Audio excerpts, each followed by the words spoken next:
ओम नमः शिवाय, जय श्री महाकाल। देखिए, मंगलवार का विशेष दिन आ गया ही और ये दिन खासकर समर्पित होता ही हनुमान जी को। तो आज के सुबह में आपको करना क्या ही, काली मिर्च लेनी है, काले तेल के दाने लेने हैं, हथेली में छुपाकर विशेष तरीके से शिवलिंग पर जाकर समर्पित कर देना है। इस उपाय करने के बाद आपकी सारी इच्छाएं, जो कामना है, वो पूर्ण होने लगेगी हनुमान जी, भगवान भोलेनाथ और माता पार्वती जी की कृपा से।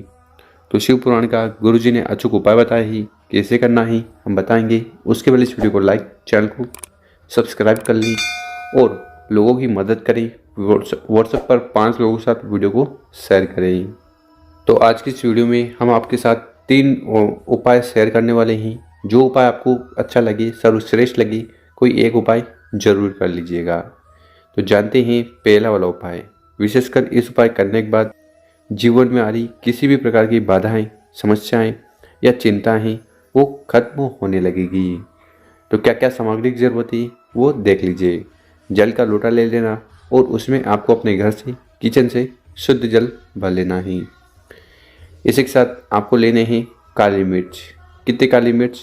तो मात्र आपको एक काली मिर्च का दाना लेना है और वो इस प्रकार से पूर्ण होना चाहिए। इसी के साथ जो अगली सामग्री है वो है काले तिल। काले तिल के कितने दाने लेने हैं? तो आपको 7 काले तिल के दाने लेने हैं। याद रखिएगा, एक काली मिर्च और 7 काले तिल के दाने। और जैसा कि हमने बताया ही, इन सभी सामग्री को लेकर महादेव जी के मंदिर चल जाना है।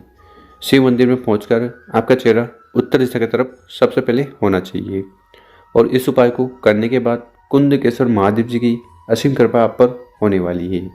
तो आपको इस उपाय में करना क्या है, सबसे पहले जो जल का लोटा है उस जल के लोटे को उठाना है।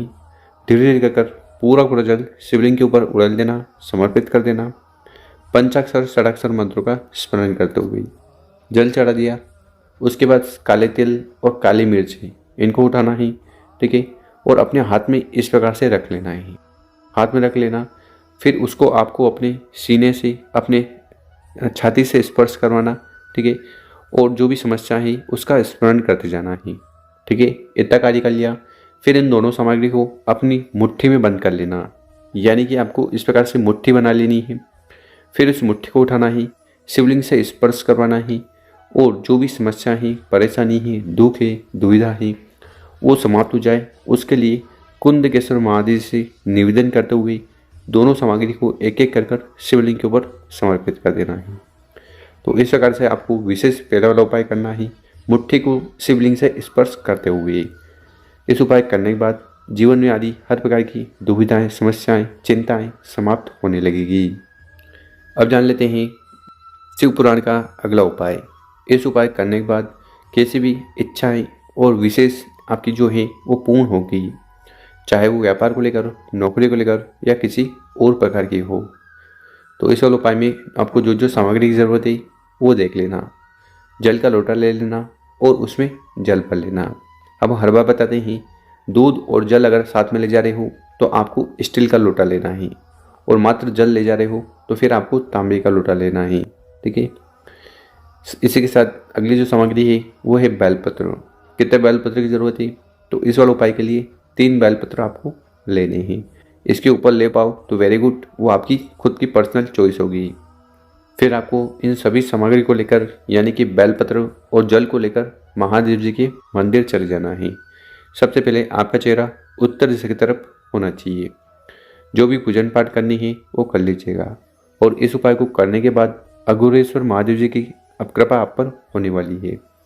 देखिए, शिवलिंग के ऊपर बेलपत्र को उपाय करने से भगवान भोलेनाथ प्रसन्न हो जाते हैं, क्योंकि ये जो बेलपत्र है ये माता के प्रेम महोत्सव से बने होते हैं और इनसे आपकी जो कामना है, इच्छाएं बहुत जल्द पूर्ण होने लगती है। तो यहाँ पर आपके पास कितने बेलपत्र हैं?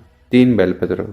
उसमें से पहला वाला बेलपत्र उठाना है, उसको आपको समर्पित करना है यहाँ कॉर्नर पर, यानी कि यहाँ पर जल चढ़ाते ही बहता हुआ जहाँ से डायरेक्टली नीचे गिरता है, यहाँ पर पहली बेलपत्र समर्पित कर दीजिएगा। उसके बाद जो दूसरी बेलपत्र है उसको आपको समर्पित करना है माता के हस्त कमल पर, कटी वाले भाग पर, ठीक है। और इस बेलपत्र की डंडी आपकी तरफ होनी चाहिए। और आखिरी में जो बेलपत्र है उसको उठाना कर उसको आपको अघोरेश्वर महादेव जी का स्मरण करते हुए तीसरा बेलपत्र शिवलिंग पर चढ़ा देना है। और यहाँ पर जो बेलपत्र चढ़ाओ वो उल्टा होना चाहिए, यानी कि जो चिकना वाला भाग है वो शिवलिंग से स्पर्श हो। इतना कार्य कर लिया, उसके बाद तांबे के लोटे को उठाना है और विशेष तरीके से जल को समर्पित करना है।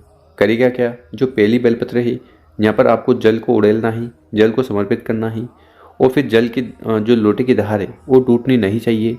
फिर माता के हस्त कमल के चारों तरफ जल को चढ़ाना है और आखिरी में शिवलिंग पर समर्पित कर देना।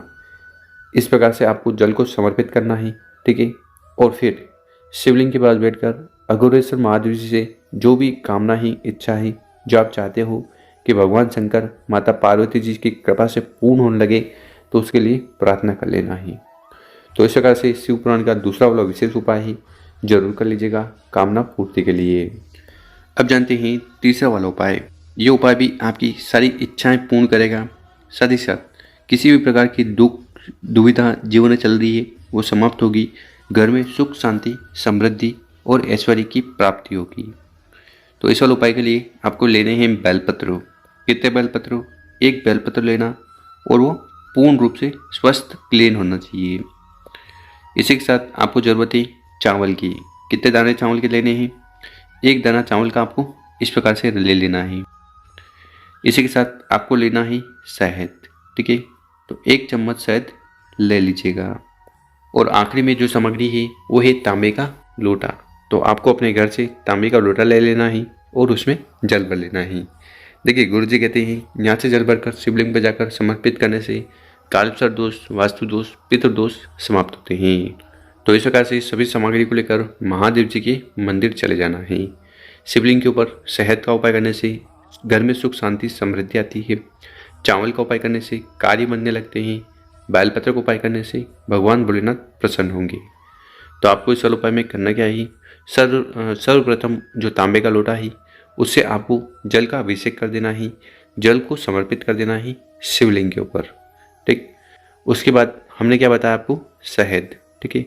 तो उस शहद को आपको लगाना है बेलपत्र की बड़ी पत्ती पर, यानी कि जो शिव जी का रूप होता है उस बेलपत्र की बड़ी पत्ती पर आपको इस प्रकार से अनामिका उंगली से शहद लगा देना है। बेलपत्र की पत्ती को भिगो लेना है, ठीक। उसके बाद जो एक चावल का दाना है उसको आपको रख देना है। कहाँ पर रखना है? उस पत्ते के ऊपर इस प्रकार से रख दीजिएगा। उसके बाद अपनी कामना इच्छा कहते हुए बेलपत्र को ऐसा कैसा शिवलिंग के ऊपर समर्पित कर देना। डंडी जलाधार की तरफ, बड़ी पत्ती आपकी तरफ, ठीक है। फिर शिवलिंग के पास बैठकर भगवान भोलेनाथ से, हनुमान जी से प्रार्थना निवेदन करना ही कि आपके घर में सुख शांति समृद्धि आए, सारे विघ्न समस्या समाप्त हो जाए। तो शिव पुराण का बहुत ही तीसरा वाला अचूक विशेष उपाय ही जरूर कर लीजिएगा। और मेरे प्यारे दोस्तों, अगर आपको हमारा जो तरीका है समझाने का पसंद आया हो, वीडियो को 5 लोगों के साथ शेयर करें व्हाट्सएप पर। ओम नमः शिवाय।